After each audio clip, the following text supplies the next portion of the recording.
तो हेलो दोस्तों, मेरा नाम है राम और मैं स्वागत करता हूं आप सभी का डिजिटल दिल्ली चैनल पर। आज हम बात करने वाले हैं दिल्ली ओबीसी सर्टिफिकेट को लेके।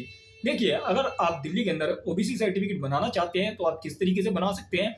और अगर मान लीजिए जैसे कि आपके फादर का, ब्रदर का या सिस्टर का जो सर्टिफिकेट बना हुआ है ओबीसी का, उसके थ्रू आप अपना सर्टिफिकेट बनाना चाहते हैं, बच्चे का बर्थ सर्टिफिकेट बनाना चाहते हैं माइनर केस में, तो ओबीसी सर्टिफिकेट के लिए आपके क्या दस्तावेज लगने वाले हैं, किस तरीके से आपको आवेदन करना है, कितने दिन के अंदर आपका सर्टिफिकेट बन के रेडी हो जाता है और आपको किस तरीके से जल्दी अपना सर्टिफिकेट बनवाना है।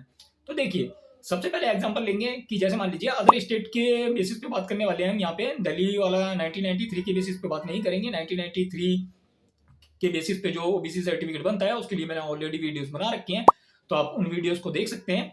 फिलहाल हम यहाँ पे बात करने वाले हैं जो कि अदर स्टेट में अगर आपका सर्टिफिकेट बना हुआ है, आप दिल्ली से अपना ओबीसी सर्टिफिकेट किस तरीके से बना सकते हैं और इसके लिए क्या दस्तावेज लगेंगे।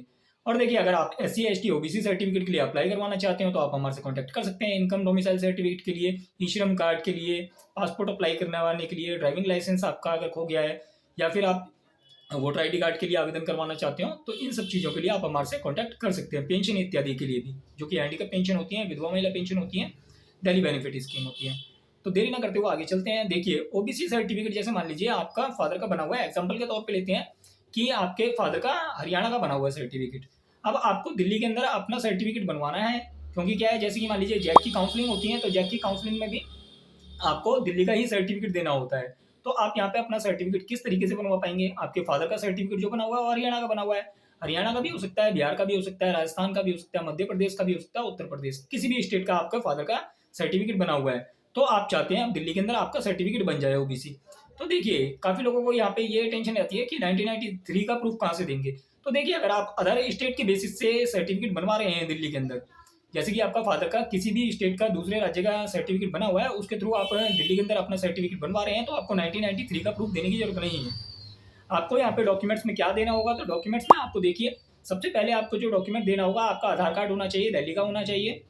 आपका आधार कार्ड हो गया, उसके बाद आपका जो फादर का ओबीसी सर्टिफिकेट है वो ओबीसी सर्टिफिकेट हो गया। ओबीसी सर्टिफिकेट में भी अब देखिए दो कंडीशंस आ जाती हैं, दो क्या तीन कंडीशंस आ जाती हैं। जैसे मान लीजिए फादर का अगर आपका मैनुअल सर्टिफिकेट बना हुआ है दूसरे राज्य में, जो कि स्टैंपिंग वाले सर्टिफिकेट होते हैं, वो बना हुआ है, या फिर फादर का डिजिटल सर्टिफिकेट बना हुआ है, दो तो ये तरीके हो गए। अब दो में भी कंडीशंस होती हैं, जैसे कि एक स्टेट सर्टिफिकेट होता है, एक होता है सेंट्रल फॉर्मेट। तो आपका जो फादर का स्टेट का सर्टिफिकेट बना होगा, आप उसके थ्रू आवेदन करेंगे तो आपका इजीली यहाँ पे दिल्ली के अंदर ओबीसी सर्टिफिकेट बन जाएगा स्टेट का। तो इसके लिए आपको आवेदन करने के लिए जो डॉक्यूमेंट लगने वाले हैं, तो आपका आधार कार्ड होना चाहिए, आपका आधार कार्ड लगेगा, फादर का जो ओबीसी सर्टिफिकेट है आपको फादर का ओबीसी सर्टिफिकेट लगाना होगा।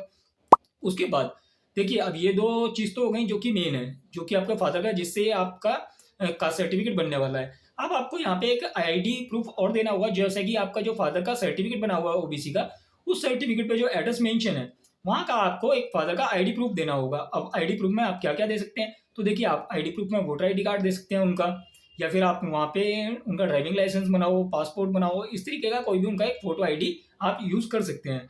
तो आपका एक वो ID लग जाएगा, और आपका ये आपका आधार कार्ड हो गया, फादर का ओबीसी हो गया, फादर का ID प्रूफ हो गया। अब एक चीज और लगने वाली है जो कि आपकी फाइनेंशियल ईयर की स्टेटमेंट होती है। फाइनेंशियल ईयर की स्टेटमेंट इसलिए जरूरी होती है क्योंकि आपका जो सर्टिफिकेट बनेगा वो नॉन क्रीमी लेयर सर्टिफिकेट होता है। तो यहाँ पे आपको नॉन क्रीमी लेयर दिखाने के लिए आपको फाइनेंशियल ईयर की स्टेटमेंट देनी होती है, जो कि आपकी 1 अप्रैल से स्टार्ट होती है, 31 मार्च तक के लिए लगती है। तो आप अगर मान लीजिए आप अभी आवेदन करेंगे तो आपको जो स्टेटमेंट देनी होगी वो आपको 1 अप्रैल 2025 से देनी होगी, अभी करंट टिल डेट तक की, यानी कि आज तक की आपको स्टेटमेंट देनी होगी।